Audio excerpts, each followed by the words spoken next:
Welcome to T-SAT. I'm Naresh, history faculty. ఈరోజు మనము ఈ వీడియోలో భక్తి సూఫీ ఉద్యమాల గురించి నేర్చుకుందాము. మధ్యయుగ భారతదేశ చరిత్రలో మనకి అత్యంత ముఖ్యమైన టాపిక్ అండి. మన యొక్క సిలబస్లో సంస్కృతి అనే పదం మీద క్వశ్చన్స్ పడే అవకాశం ఉంటుంది. ఇక్కడ చూసినట్లయితే మనకు మినిమం 1 లేదా 2 ప్రశ్నలు వచ్చే అవకాశం ఉంటుంది. ముఖ్యంగా వివిధ భక్తి ఉద్యమకారులు, వాళ్ళకు సంబంధించిన రచనలు, వాళ్ళ యొక్క సిద్ధాంతాలపైన మనకి ఎగ్జామ్లో అడిగే అవకాశం ఉంటుంది. రైట్, ఫస్ట్ భక్తి ఉద్యమము, సూఫీ మూమెంట్. రైట్, భారతదేశ చరిత్రలో మధ్యయుగంలో యొక్క మార్పిడికి కారణమైంది. రైట్, చరిత్ర ఎప్పుడు పునరావృతం అవుతూ ఉంటుందండి. క్రీస్తు పూర్వం 6వ శతాబ్ద కాలంలో ప్రజలు ఉన్న మతాల పట్ల విరక్తి చెందడంతో 62 మత ఉద్యమాలు వచ్చాయి. ఆ మత ఉద్యమాల్లోంచి బౌద్ధ మతం, జైన మతం అటువంటి మతాలు ఏర్పడ్డాయి. ఇటువంటి పరిస్థితే మళ్ళీ మధ్యయుగంలో ఏర్పడింది. మధ్యయుగంలో సేమ్ పరిస్థితి ఏర్పడడం వల్ల ఇటువంటి పరిస్థితుల్లో మనకి వివిధ మత ఉద్యమకారులు హిందూ మత సంస్కరణ చేసే ఉద్దేశంతో రైట్ ఈ యొక్క ఉద్యమాలు ప్రారంభించడం జరిగింది. మనకు క్రీస్తు పూర్వం 6వ శతాబ్దంలో మత సంస్కరణ ఎవరూ చేయలేదు కాబట్టి కొత్త మతాలు ఏర్పడ్డాయి, బౌద్ధ మతం, జైన మతము. కానీ ఈ కాలం చూసినట్లయితే మనకి ప్రధానముగా రైట్ ఇస్లాం మతం భారతదేశానికి వచ్చింది. సో మత సంస్కరణ చేయాల్సిందే అని భావించి ఈ యొక్క ముఖ్యమైనటువంటి ఉద్యమకారులు మత సంస్కరణ ఉద్యమం ప్రారంభించారు. ఆ మత సంస్కరణ ఉద్యమానికి పెట్టిన పేరే భక్తి ఉద్యమము. మధ్యయుగ భారతదేశంలో హిందూ మతము, ఇస్లాం మతంలో మత విశ్వాసాలు, మూఢనమ్మకాలు తగ్గిస్తూ భక్తి సూఫీ ఉద్యమాలు వచ్చాయన్నమాట. ఈ భక్తి ఉద్యమము బాగా అనే పదం నుండి భక్తి అనే పదం పుట్టింది. భక్తిని వివరించిన తొలి గ్రంథం అంటే శ్వేతేశ్వర ఉపనిషత్ అని చెప్పాల్సి ఉంటుంది. భక్తి అనగా తనకు తానుగా దేవునికి అర్పించుకోవడం అని అర్థము. భక్తి అనగా తనకు తానుగా దేవునికి అర్పించుకోవడం అని అర్థము. భక్తి ఉద్యమకారులు కింది అంశాలను ప్రచారం చేశారు. ముఖ్యంగా వీళ్ళు ఏం ప్రచారం చేశారయ్యా అంటే విగ్రహారాధనను వ్యతిరేకించడం జరిగింది. మనకి మధ్యయుగంలో ఇస్లాం మతం భారతదేశానికి వచ్చింది. ఇస్లాం మతం చూసినట్లయితే సర్వ సమానత్వము మనకు కనిపిస్తుంది. విగ్రహారాధన లేదు.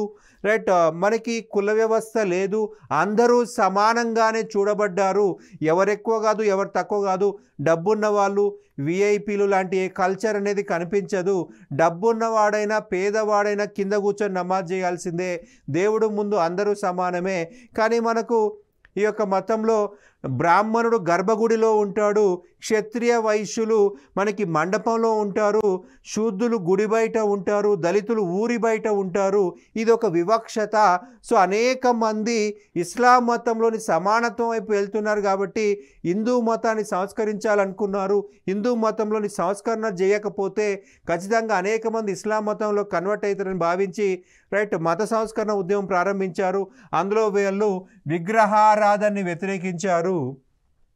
ఈ విగ్రహారాధన వల్లనే ప్రజలు విరక్తి చెందుతున్నారని చెప్పేసి దీన్ని వ్యతిరేకించారు. కర్మకాండల్ని వ్యతిరేకించారు, యజ్ఞయాగాలను వ్యతిరేకించారు, వర్ణ వ్యవస్థను ఖండించారు. బ్రాహ్మణ, క్షత్రియ, వైశ్య, శూద్ర ఇటువంటి వర్ణ వ్యవస్థ ఉండకూడదు, అందరూ సమానమే. సమానత్వాన్ని ప్రచారం చేయడం జరిగింది. సమానత్వమును ప్రచారం చేయడం జరిగింది. రైట్, పూజారీ వ్యవస్థను వ్యతిరేకించడం జరిగింది. పూజారీ వ్యవస్థను వ్యతిరేకించారు. రైట్, సమాజం పైన పూజారి యొక్క ఆధిపత్యాన్ని వ్యతిరేకించారు. అందరూ సమానమే, ఎవరు ఎక్కువ కాదు, ఎవరు తక్కువ కాదు, దేవుడు ముందు అందరూ సమానమే. అలాగే సర్వమత సమ్మేళనాన్ని ప్రచారం చేయడం జరిగింది. భక్తి ఉద్యమానికి పునాది వేసింది ఆది శంకరాచార్యులు. మనకి ఇతను భక్తి ఉద్యమకారుడు కాదు, భక్తి ఉద్యమానికి పునాది లేదా బీజాలు వేసిన వ్యక్తిగా చెప్పాల్సి ఉంటుంది. రైట్, భక్తి ఉద్యమ స్థాపకుడు అంటే రామానుజాచార్యులు అని చెప్పాల్సి ఉంటుంది. భక్తి ఉద్యమము పునాది వేసిన వ్యక్తి అంటే శంకరాచార్యులు, విత్తనాలు వేసిన వ్యక్తి. రైట్, ఆ భక్తి ఉద్యమాన్ని ప్రారంభించిందంటే రామానుజాచార్యులు అని చెప్పాల్సి ఉంటుంది. భక్తి ఉద్యమం 2 రకాలు ఉంది, సగుణ భక్తి, నిర్గుణ భక్తి. సగుణ భక్తి ఉద్యమకారులు రైట్ దేవుడు ఉన్నాడు అన్నారు, అలాగే దేవాలయాలు నిర్మించాలి అన్నారు. వీరి ప్రకారము తీర్థయాత్రలకు, పుణ్యక్షేత్రాలకు వెళ్ళాలి. రైట్, మనకు ఫర్ ఎగ్జాంపుల్ సమర్థ రామదాసు, జ్ఞానదేవుడు, నామదేవుడు వీళ్ళంతా కూడా సగుణ భక్తి ఉద్యమకారులు. రైట్. నిర్గుణ భక్తి ఉద్యమకారులు దేవుడు సర్వాంతర్యామి, దేవుడు సర్వాంతర్యామి, గాల్లో ఉన్నాడు, నీళ్ళలో ఉన్నాడు, నిప్పులో ఉన్నాడు, భూమిలో ఉన్నాడు. రైట్. ప్రతి ఒక్కరిలో దేవుడు ఉన్నాడు. రైట్. రాజులో, బంటులో, సైనికుడిలో, అందరిలో ఉన్నాడు. దేవుడికి రూపం లేదు అంటారు. సో అది రూపమే లేని దేవుడికి దేవాలయాలు ఎందుకు అంటారు? రైట్. విశ్వమంతా దేవుడు ఉన్నాడు. అటువంటి సందర్భంలో రూపమే లేని దేవుడికి రైట్ మనము దేవాలయాలు ఎందుకు నిర్మించాలి? ఒక రాయిని పూజించడం కరెక్ట్ కాదు. రైట్. దేవుడిని ఒక చిన్న రాయికి నువ్వు కన్ఫర్మ్ చేయకూడదని ఈ నిర్గుణ భక్తి ఉద్యమకారులు వ్యతిరేకించడం జరిగింది. తీర్థయాత్రలను వ్యతిరేకించారు. పుణ్యక్షేత్రాలు దర్శించాల్సిన అవసరం లేదని చెప్పారు. ఎగ్జాంపుల్ వచ్చేసి కబీర్, దాదు దయాల్, గురునానక్, వీళ్ళంతా కూడా భక్తి ఉద్యమకారులు. మనకి గురునానక్ అనగానే సిక్కు మత స్థాపకుడు అంటాం, కానీ ఈయన సిక్కు మత స్థాపకుడు కాదండి, హిందూ మతాన్ని సంస్కరించే ప్రయత్నం చేశారు. అయితే ఇతని అనుచరులు, ఇతని తర్వాత వచ్చిన 9 మంది గురువులు దాన్ని ఒక మతం కింద అభివృద్ధి చేశారు.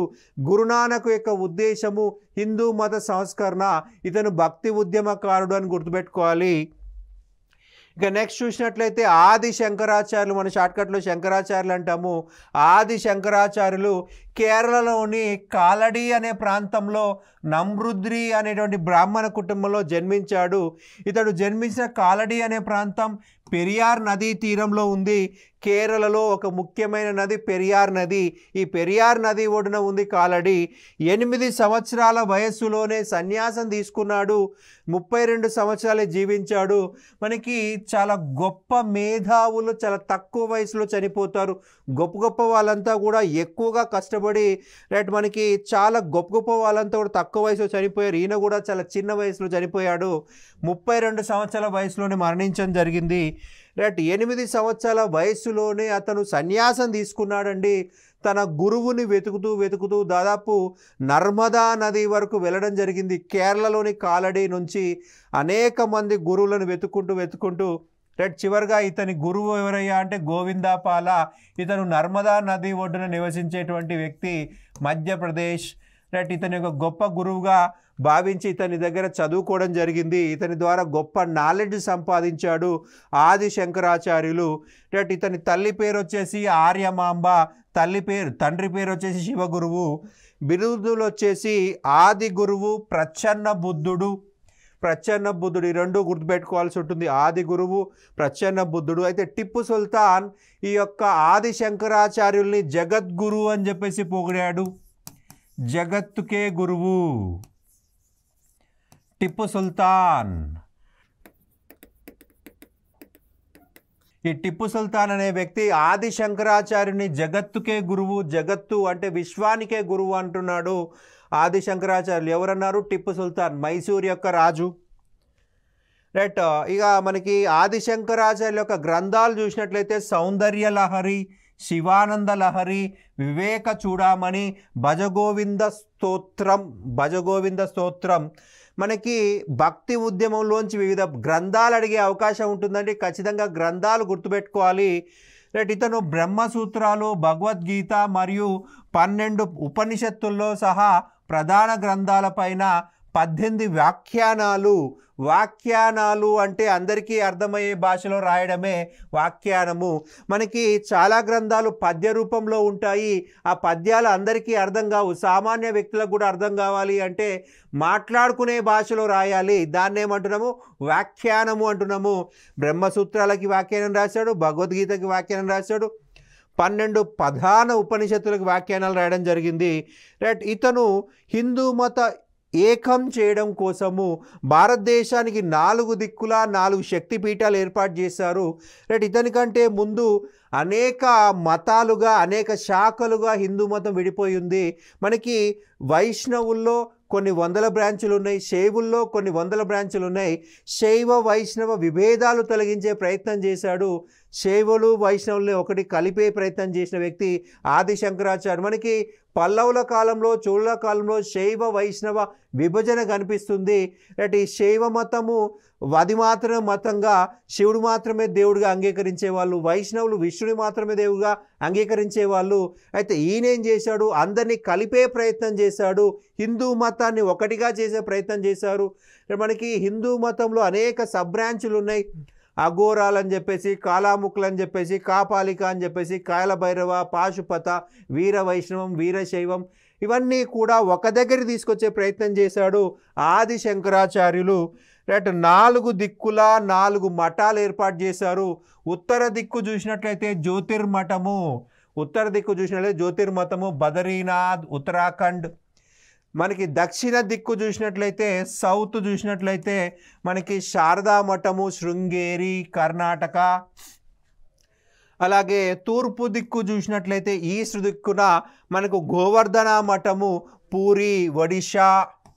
అలాగే పశ్చిమ దిక్కు కాళికా మఠం ద్వారకా. ఈ 4 ప్రాంతాల మధ్య భారత రాజ్యాన్ని, భారతదేశాన్ని, హిందూ మతాన్ని ఒకటిగా చేసే ప్రయత్నం చేశాడు. అనేక చిన్న చిన్న ఉపశాఖలని ఒక శాఖగా ఏర్పాటు చేసే ప్రయత్నం చేశాడు ఆది శంకరాచార్యుడు. రైట్, ఉత్తర దిక్కున జ్యోతిర్మఠము బద్రీనాథ్, దక్షిణ దిక్కున శారదా మఠం శృంగేరి, తూర్పు దిక్కున గోవర్ధన మఠం పూరి, పశ్చిమ దిక్కున కాళికా మఠం ద్వారకా గుజరాత్. ఈ 4 ప్రాంతాల ద్వారా భారతదేశాన్ని ఏకం చేసే ప్రయత్నం చేశాడు. ఆది శంకరాచార్యులు విద్యార్థులు, అతని శిష్యులనే స్మార్తులు, అతని అనుచరులనే స్మార్తులు అని చెప్పేసి అంటారు. అద్వైత సిద్ధాంతమును చెప్పాడు. అద్వైత సిద్ధాంతమును రైట్ చెప్పడం జరిగింది ఆది శంకరాచార్యులు. మనకి అద్వైత సిద్ధాంతం ప్రకారం అంతా మాయా, అంతా మిథ్య, కంటికి కనిపించేదేది నిజం కాదు, బ్రహ్మన్ మాత్రమే నిజం అంటాడు. బ్రహ్మన్ అంటే దేవుడు, దేవుడు మాత్రమే నిజము. ఆత్మ అనేది నాశనం అయిపోతుంది. రైట్, ఆత్మ వెళ్ళిపోయి పరమాత్మలో విలీనం కావాలి అని చెప్పేసి ఆది శంకరాచార్యులు చెప్పడం జరిగింది. మనకి అంతా మాయ, అంతా మిథ్య. ఒకసారి ఆది శంకరాచార్యులు అతని శిష్యులతో పాటు అడవి గుండా ప్రయాణం చేస్తుండగా ఒక భారీ ఏనుగు కోపంతో పరిగెత్తుకొని వస్తూ ఉంది. సో అందరూ దూరంగా వెళ్ళిపోయి చెట్ల వెనుకల దాచుకున్నారు. ఆ ఏనుగు వెళ్ళిపోయింది. ఆ ఏనుగు వెళ్ళిపోయిన తర్వాత ఒక విద్యార్థి ఏమడిగాడంటే, ఒక శిష్యుడు ఏమడిగాడంటే, గురువు గారు మీరే చెప్పారు కదా అంతా మాయా, మరి ఏనుగు రావడం కూడా మాయే కదా, మనం ఎందుకు పారిపోవాలి, ఏనుగు రావడం కూడా మాయే కదా అని అడిగితే ఆది శంకరాచార్యులు ఏం చెప్పారంటే, ఏనుగు రావడం మాయా, మనం పారిపోవడం కూడా మాయే అని చెప్పేసి చెప్పడం జరిగింది. సో అంతా మాయా అని చెప్పాడు ఆది శంకరాచార్యులు అద్వైత సిద్ధాంతం ప్రకారము. ఆది శంకరాచార్యులు పునాది వేస్తే దాన్ని అభివృద్ధి చేసిన వ్యక్తి రామానుజాచార్యులు. సో అందుకేం చెప్పాలి, భక్తి ఉద్యమ స్థాపకుడు రామానుజాచార్యుడు. అతను పుట్టగానే పెట్టిన పేరు లక్ష్మణ. రైట్, ఎవరైనా కానీ జనరల్గా పుట్టగానే ఒక పేరు పెడతారు, తర్వాత మళ్ళీ దాన్ని మార్చే అవకాశం ఉంటుంది.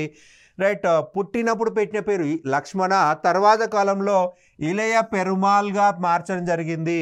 ఇలయ పెరుమాల్గా మార్చారు. అయితే రామానుజాచార్యగా సన్యాసం తీసుకునేటప్పుడు పెట్టుకున్న పేరు ఇది. సన్యాసం తీసుకునేటప్పుడు పెట్టిన పేరు రామానుజాచార్యులు. శ్రీ పెరుంబుదూర్ అనే ప్రాంతంలో జన్మించాడండి. శ్రీ పెరుంబుదూర్ అనే ప్రాంతంలో జన్మించాడు.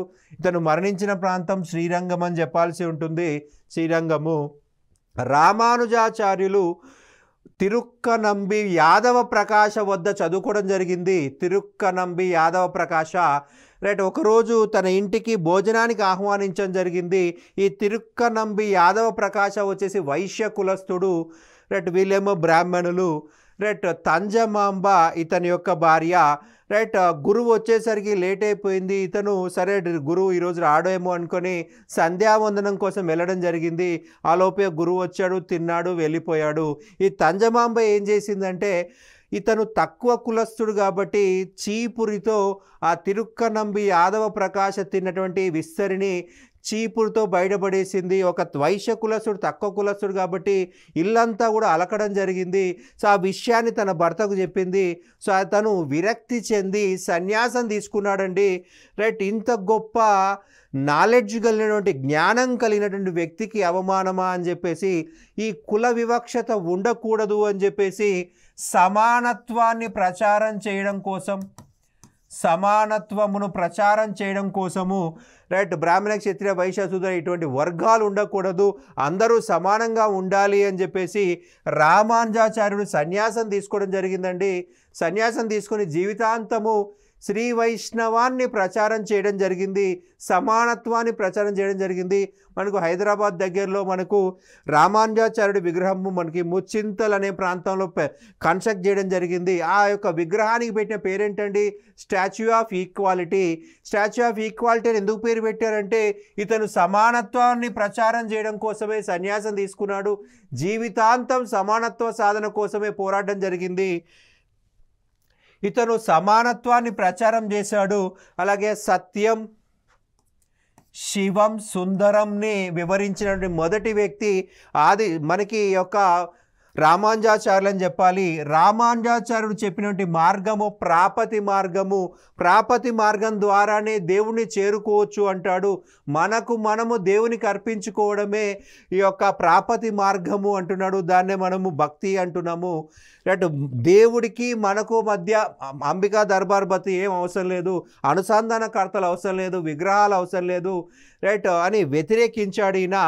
ఇతని సిద్ధాంతం ఏందయ్యా అంటే విశిష్టాద్వైతము. విశిష్టాద్వైతం చెప్పడం జరిగింది. అంతా మాయ కాదు అంటాడు ఈ యొక్క రామానుజాచార్యులు. అంతా మాయ కాదు, విశిష్టాద్వైతము. మనకి ఎగ్జామ్ పాయింట్ ఆఫ్ వ్యూలో అద్వైతము, విశిష్టాద్వైతం వీటికి మ్యాచ్ ద ఫాలోయింగ్లు అడిగే అవకాశం ఉంటుంది. ఖచ్చితంగా గుర్తుపెట్టుకోవాలి. ఆది శంకరాచార్యులు అద్వైతం అని చెప్పుకున్నాము, రామానుజాచార్యులు విశిష్టాద్వైతము. అండ్ గ్రంథాలు చూసినట్లయితే వేదాంత నగరి, వేదాంత భాష్యము, శ్రీ భాష్యము, వేదాంత దీపిక.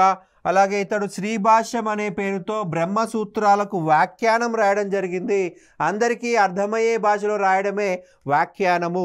శ్రీ భాష్యం అనే పేరుతో వ్యాఖ్యానం రాయడం జరిగింది. ఇక నెక్స్ట్ చూసినట్లయితే మనకి మధ్వాచార్యులు అసలు పేరు వచ్చేసి వాసుదేవుడు. కర్ణాటకలోని ఉడిపి ప్రాంతంలో జన్మించాడు. అలాగే ఇతను 14వ శతాబ్దానికి చెందిన వ్యక్తి.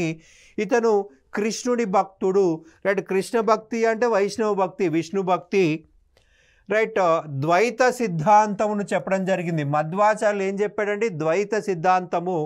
రైట్, ఇతను రచించిన గ్రంథాలు వచ్చేసి అనువాఖ్యానం, అనుభాష్యం, గీతా తాత్పర్య, ప్రస్థానత్రయ భాష్యం, బ్రహ్మసూత్ర భాష్యం అనేటువంటివి ఇతను రాయడం జరిగింది. ఇతడే బ్రహ్మసూత్రాలకు మొదటిసారిగా కన్నడంలో వ్యాఖ్యానం రాయడం జరిగింది. కన్నడంలో వ్యాఖ్యానం రాశాడు. ఇతడు ఉడిపి ప్రాంతంలో శ్రీకృష్ణుడికి దేవాలయం నిర్మించడం జరిగింది. మధ్వాచార్యులు కర్ణాటకలో దాసకూట అనే ఉద్యమాన్ని ప్రారంభించాడు. దాసకూట అంటే భగవంతుని సేవకులు అని అర్థము.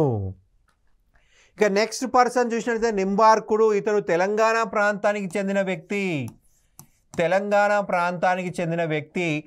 ఇతను 15వ శతాబ్దానికి చెందిన వ్యక్తి. వైష్ణవ భక్తుడు. కృష్ణ భక్తిని, శ్రీకృష్ణ భక్తిని లేదా విష్ణు భక్తిని ప్రచారం చేసిన వ్యక్తి. రైట్, ఇతని సిద్ధాంతం వచ్చేసి ద్వైత అద్వైతం అని చెప్పాల్సి ఉంటుంది. ద్వైతాద్వైతము. రైట్, ఆదిశంకరాచార్యుడి యొక్క అద్వైతాన్ని మధ్వాచార్యుడి యొక్క ద్వైతాన్ని కలిపి ద్వైతాద్వైతం చెప్పడం జరిగింది. అద్వైతాన్ని చెప్పడం జరిగింది. అంటే దీన్నే మనం ఏమంటాము? భేద అభేద భావం అంటాము. ద్వైత అద్వైతం అని చెప్పేసి అంటాము. ద్వైతాద్వైతాన్నే భేద అభేద. రైట్, ఇతను రాసిన గ్రంథం మనకి exam point of view important అండి. వేదాంత పారిజాత సౌరభము. ఇక నెక్స్ట్ చూసినట్టయితే వల్లభాచార్యుడు ఉత్తరప్రదేశ్లోని గంగా తీరంలో జన్మించడం జరిగిందండి. ఈ వల్లభాచార్య కుటుంబము తెలుగు వాళ్ళు. ఈ తెలుగు వాళ్ళు కాశీ ప్రాంతానికి వలస వెళ్ళడం జరిగింది. సో కాశీ ప్రాంతము గంగానది తీరంలో వల్లభాచార్యుడు జన్మించడం జరిగింది. యాక్చువల్గా వీళ్ళ తల్లిదండ్రులు తెలుగు వాళ్ళు. ఇక్కడ కాశీ ప్రాంతానికి వలస వెళ్ళి అక్కడ శ్రీనివాసం ఏర్పాటు చేసుకున్నారు. సో కాశీలో జన్మించాడు. అలాగే శ్రీకృష్ణదేవరాయ ఆస్థానంలో ఉన్నాడు. శ్రీకృష్ణదేవరాయ ఆస్థానంలో ఉన్నటువంటి వ్యక్తి వల్లభాచార్యుడు. వల్లభాచార్యుడు చెప్పిన సిద్ధాంతము శుద్ధాద్వైతము. రైట్. ఇతడు బ్రహ్మసూత్రాలకు వ్యాఖ్యానం రాయడం జరిగింది. రైట్. ఇతను కృష్ణ భక్తిని ప్రచారం చేశాడు. శ్రీకృష్ణుడి యొక్క భక్తుడు. ఇతను గోవర్ధన కొండపై శ్రీకృష్ణుడికి దేవాలయం నిర్మించాడు. ఇతడి శిష్యులు కలిపి రచించిన గ్రంథములను కృష్ణతత్వములు అని చెప్పేసి చెప్పడం జరుగుతుంది. ఇతడి యొక్క శిష్యులు 8 మంది. సో అష్టచుప్ అంటారు. ఈ అష్టచుప్లో అతి ముఖ్యమైన వ్యక్తి సూర్దాస్. అష్ట అంటే 8 మంది శిష్యులు ఉన్నారు ఇతనికి. 8 మంది శిష్యులను కలిపి ఒకే పదంలో చెప్పాలంటే అష్టచుప్ అంటాము. అందులో అతి ముఖ్యమైన వ్యక్తి సూర్దాస్. ఇతడు ప్రచురించిన విధానమును పుష్టి మార్గం అంటాము. మనకి రామానుజాచార్యుడి విధానము ప్రాపతి మార్గం అయితే రైట్, ఈ యొక్క వల్లభాచార్యుడి యొక్క విధానము పుష్టి మార్గం అని చెప్పేసి గుర్తుపెట్టుకోవాల్సి ఉంటుంది. రైట్. మనకి ఒక్కసారి మనము 5 సిద్ధాంతాల పేర్లు గుర్తుపెట్టుకునేది చూద్దాము. శంకరాచార్యుడు, ఆది శంకరాచార్యుడు. ఏం చెప్పుకున్నామండి? అద్వైతము. మనకి ఎగ్జామ్లో మ్యాథ్స్ ద ఫాలోయింగ్లో అడుగుతాడు, అద్వైతము చెప్పడం జరిగింది. రామానుజాచార్యుడు విశిష్టాద్వైతము. మధ్వాచార్య ద్వైతము. రైట్. అలాగే నింబార్క ద్వైతాద్వైతము. అలాగే ఫైనల్గా వల్లభాచార్య శుద్ధాద్వైతము. రైట్. ఈ 5 గురించి మనం ఆల్రెడీ చెప్పుకున్నాం. మరొకసారి ఎందుకు రాసామంటే ఇది మ్యాథ్స్ ద ఫాలోయింగ్లో ఎగ్జామ్లో అడుగుతారు. శంకరాచార్య అద్వైతము, రామానుజాచార్య విశిష్టాద్వైతము, రైట్, మధ్వాచార్య ద్వైతము, నింబార్క ద్వైతాద్వైతము, వల్లభాచార్య శుద్ధాద్వైతం. ఇవి కంపల్సరీగా గుర్తుపెట్టుకోవాలి. ఖచ్చితంగా మనకు రిపీటెడ్గా అడిగే అవకాశం ఉంటుంది. ఇక నెక్స్ట్ చూసినట్లయితే ఉత్తర భారతదేశంలో భక్తి ఉద్యమాన్ని ప్రారంభించిన వ్యక్తి రామానందుడు. ఇతనే మొదటి వ్యక్తిగా చెప్పాల్సి ఉంటుంది. మనకు భక్తి ఉద్యమం అనేది దక్షిణ భారతదేశంలో ప్రారంభమైంది, ఉత్తర భారతదేశానికి వెళ్ళిపోయింది. సూఫీ ఉద్యమం అనేది ఉత్తర భారతదేశంలో స్టార్ట్ అయింది, దక్షిణ భారతదేశానికి వచ్చింది. ఉత్తర భారతదేశంలో భక్తి ఉద్యమాన్ని ప్రారంభించాడు. ఇతడు రామానుజాచార్యుడిని అతని యొక్క సిద్ధాంతాల్ని పాటించాడు. విశిష్టాద్వైతమును అలాగే సమానత్వం అనే భావాన్ని ప్రచారం చేశాడు. సింపుల్గా చెప్పాలంటే అతని యొక్క అనుచరుడనే చెప్పుకోవాలి, శిష్యుడనే చెప్పుకోవాలి. డైరెక్ట్ శిష్యుడు కాకపోయినా సిద్ధాంతాలు ప్రచారం చేసే కాబట్టి శిష్యుడు అంటాము. ఆనంద భాష్యం అనే పేరుతో బ్రహ్మసూత్రాల పైన రామానందుడు వ్యాఖ్యానం చేయడం జరిగింది. అండ్ ఇంకొక పాయింట్ గుర్తుపెట్టుకోవాలండి, ఇతను హిందీని మొట్టమొదటిసారిగా భక్తిని ప్రచారం చేయడానికి ఉపయోగించుకున్నాడు.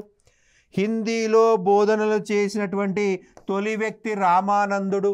సంస్కృత భాషని భక్తి ఉద్యమకారులు వ్యతిరేకించారు, హిందీని ఉపయోగించుకున్నారు. సంస్కృత భాష ప్రాధాన్యత ఈ భక్తి ఉద్యమం వల్ల తగ్గింది, ప్రాంతీయ భాషల ప్రాంతం పెరిగింది. రామానుజాచార్యుడు చూసినట్లయితే తమిళంలో బోధనలు చేశాడు, మధ్వాచార్యుడు చూసినట్లయితే కన్నడలో బోధన చేశాడు, నింబార్కుడు చూసినట్లయితే తెలుగులో, అలాగే మనకి వల్లభాచార్యుడు కూడా తెలుగులో యొక్క భక్తిని ప్రచారం చేశారనమాట. ప్రాంతీయ భాషలకు ప్రాధాన్యత పెరిగింది. హిందీ, తమిళ్, మరాఠీ, కన్నడ, తెలుగు ఈ ప్రాంతీయ భాషలు, హిందీ కూడా ప్రాంతీయ భాష, ఆ కాలంలో ప్రాంతీయ భాష. రైట్. మనకి సంస్కృత ప్రాధాన్యత తగ్గించారు ఈ భక్తి ఉద్యమకారులు. ఇతని 12 మంది శిష్యులు, వివిధ కులాల వారు ఉన్నారు, వివిధ మతాల వారు ఉన్నారు. వీళ్ళనే అవధూతలు అని చెప్పేసి పిలవడం జరిగింది. ఇతను సగుణ భక్తి ఉద్యమకారుడు, సగుణ భక్తిని ప్రచారం చేశాడు. రామానందుడు ఉత్తర భారతదేశంలో తొలిసారిగా రామభక్తిని ప్రారంభించడం జరిగింది, రామభక్తిని ప్రచారం చేయడం జరిగింది. రైట్. కొంతమంది పేర్లు చూసినట్లయితే రైదాసు చర్మకారుడు, సేన మంగలివాడు, సాధన మాంసం అమ్మేవాడు, దన్నా జాట్కులం వ్యవసాయదారుడు, నరహరి స్వర్ణకారుడు, పీపా రాజపుత్రుడు, కబీర్ చేనేత పనివాడు, రైట్. శ్రీ ఆనంద, మహానంద, పరమానంద, ఆశానంద, సురసానంద వీళ్ళంతా కూడా ఇతర అనుచరులు, రైట్. వివిధ కులాల వారు ఉన్నారు రామానందుడి యొక్క శిష్యులు. చూడండి, చర్మకారుడు, రైట్, అంటే లో క్యాస్ట్, మనకి చెప్పులు కుట్టుకునే కులం అనమాట రైదాసు, సేన మంగలివాడు, సాధన బుచర్, మనకి మాంసం అమ్మేవాడు, అంటే వివిధ కులాల వారు ఉన్నారు.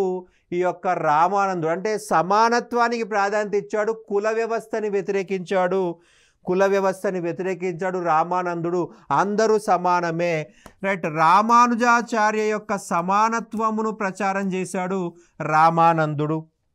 ఇక రామానందుడు తర్వాత చూసినట్లయితే కబీర్. ఇతడు ఉత్తరప్రదేశ్లోని వారణాసి అనే ప్రాంతంలో జీవించాడు. నిర్గుణ భక్తిని ప్రచారం చేయడం జరిగింది. సో ఇతను ఏమని పిలుస్తామంటే భారతదేశపు కాల్ మార్క్స్ అంటాము, రైట్. కబీర్ తన రచనలను హిందీలో ప్రచారం చేయడం జరిగింది, హిందీ భాషను ఉపయోగించుకోవడం జరిగింది. కబీర్ యొక్క భార్య పేరు లోయ, కొడుకు పేరు కమల్. కబీర్ అనగా గొప్ప జ్ఞాని అని అర్థము, రైట్. కబీర్ హిందీలో రాసిన పద్యాలను దోహాలు అని చెప్పేసి అంటాము. మనకు చాలా ఫేమస్ పద్యాలు ఉన్నాయి, కల్కా కామ్ ఆజ్ కా కరో, ఆర్ కా కామ్ అభి కరో అని చెప్పేసి 2 లైన్లు ఉన్న పద్యాలు ఏమంటామండి, దోహాలు అంటాము. కబీర్ హిందీలో రాసిన గ్రంథాలను సఖీలు అంటారు. కబీర్ శిష్యులని కబీర్ పంతీలు అని చెప్పేసి పిలవడం జరుగుతుంది. కబీర్ తన దోహాలన్నిట్లో కలిపి బిజక్ అనే పేరుతో సంకలనం చేయడం జరిగింది. ఇతడు బ్రాహ్మణ కులంలో పుట్టినప్పటికీ నీరు నామా అనేటువంటి ముస్లిం నేత పనివారింట్లో పెరిగాడు. సమాజంలో గల మూఢ విశ్వాసాలను వ్యతిరేకిస్తూ ఉద్యమాన్ని ప్రచారం చేయడం జరిగింది. ఇతని బోధనలు చూసినట్లయితే నీళ్ళలో మునిగితే ముక్తి వచ్చినట్లయితే కప్పలకి చేపలకి ఎప్పుడో ముక్తి రావాలి. మనకు కుంభమేళాను వ్యతిరేకించాడు. కుంభమేళాలో మనం స్నానం చేసినట్లయితే మోక్షం వస్తే, మరి గంగా నదిలో ఎప్పుడు కప్పలు మునుగుతూనే ఉంటాయి, తేలుతూనే ఉంటాయి, చేపలు మునుగుతూనే ఉంటాయి, తేలుతాయి, మరి మోక్షం రావాలి కదా కప్పలకి చేపలకి, మనిషికి ఎందుకు మోక్షం ఉందని సమాజాన్ని ప్రశ్నించాడు కబీర్. రాయిని పూజిస్తే మోక్షం వస్తే నేను పెద్ద కొండనే మొక్కుతాను అన్నాడు కబీర్ దాస్. ఒక చిన్న రాయిని పూజిస్తే మోక్షం వస్తే పెద్ద కొండనే మొక్కుతానంటాడు. రైట్. సింపుల్గా చెప్పినట్లయితే ఇతను మనకి నిర్గుణ భక్తికి చెందిన వ్యక్తి, రైట్. ఆకారం లేని దేవుణ్ణి ఈయన దేవుణ్ణి నిరాకరించలేదండి, దేవుణ్ణి పూజించాడు. దేవుడికి ఆకారం ఉండకూడదు అంటాడు. మనమెవరు దేవునికి ఆకారం వేయడానికి, మనమెవరు దేవుణ్ణి విగ్రహ రూపంలో కొలవడానికి? దేవుడు సర్వాంతర్యామి, నీళ్ళలో ఉన్నాడు, నిప్పులో ఉన్నాడు, గాల్లో ఉన్నాడు. మనం ఒక రాయికి పరిమితి చేయడం అనేది మూర్ఖత్వం అంటాడు, రైట్. సత్యం తెలియని వాడే మత యుద్ధాలు చేస్తాడు. ఆ మతం వాళ్ళు ఈ మతం పైన, ఈ మతం వాళ్ళు ఆ మతం పైన దాడులు చేస్తారు, అది తప్పు అంటున్నాడు. సత్యం తెలియని వాడు, నిజం తెలియని వాడే మత యుద్ధాలు చేస్తాడు. హిందువులు ఏకాదశిని, ముస్లింలు రంజాన్ మాసంను పవిత్రంగా పూజిస్తారు. మిగిలినవన్నీ మీ దృష్టిలో మంచివి కాదా అని చెప్పేసి ప్రశ్నించాడు. అంటే ఏకాదశి మంచి రోజు, మరి రంజాన్ నెలంతా మంచి నెల అయితే మరి మిగతా రోజులు చెడ్డ రోజులా అని క్వశ్చన్ చేస్తున్నాడు ఈ యొక్క కబీర్, రైట్. కబీర్కి సమకాలీనంగా ఉన్న మరి ఒక వ్యక్తి గురునానక్ అని చెప్పాలి. ఇతడు పంజాబ్ రాష్ట్రంలోని తల్వండి ప్రాంతంలో జన్మించాడు, రైట్. అయితే ప్రస్తుతము ఈ యొక్క పంజాబ్ ప్రాంతం పాకిస్తాన్ వైపు వెళ్ళిపోయిందండి, రైట్. కర్తార్పూర్ అనే ప్రాంతంలో మరణించాడు, రైట్. సిక్కు మతంలో మొదటి గురువుగా చెప్పాలి. యాక్చువల్గా ఇతను హిందూ మతంలోని ఖత్రీ అనే కులానికి చెందిన వ్యక్తి. ఖత్రీ కులము పంజాబ్లో అప్పర్ క్యాస్ట్ అనమాట. ఇతడు సికిందర్ లోడీ వద్ద గణాంక శాఖ అధికారిగా మనకి పంజాబ్లో లాహోర్లో పనిచేశాడు. మనకి దౌలత్ ఖాన్ లోడీ పంజాబ్ యొక్క గవర్నర్ అని చెప్పేసి చెప్పుకున్నాము. ఈ పంజాబ్లో గణాంక శాఖ అధికారిగా పనిచేశాడు. యాక్చువల్గా గురునానక్కి చిన్నప్పటి నుంచి కూడా మెడిటేషన్ చేస్తూ ఉండేవాడు, కానీ ఇతని తండ్రి ఏమో ఇతన్ని అకౌంటెంట్ చేయాలనుకున్నాడు. గురునానక్ యొక్క బావ ఈ యొక్క దౌలత్ ఖాన్ లోడీ దగ్గర పనిచేయడం జరిగింది. సో అతనికి అసిస్టెంట్గా గురునానక్ యొక్క తండ్రి బలవంతంగా గురునానక్ని చేర్చడం జరిగింది. కానీ అతనికి ఇష్టం లేకపోయినా కొద్ది రోజులు పనిచేశాడు. పనిచేసి తర్వాత అతను బయటకు వచ్చేసాడు. సుల్తాన్పూర్ సమీపంలోని 1499లో బియాస్ నది ఒడ్డున ఈయనకు జ్ఞానోదయం అయింది. రైట్, ఇతనికి జ్ఞానోదయం అయింది. పూర్తిగా సన్యాసిగా మారిపోయాడు. ఇతను రాసిన గ్రంథము జప్జీ సాహిబ్ అనేది ఇతను రాసిన గ్రంథము.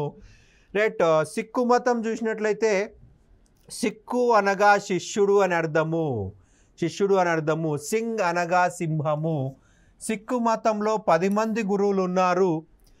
గురునానక్ ఈ గురు పరంపరలో తొలి వ్యక్తి.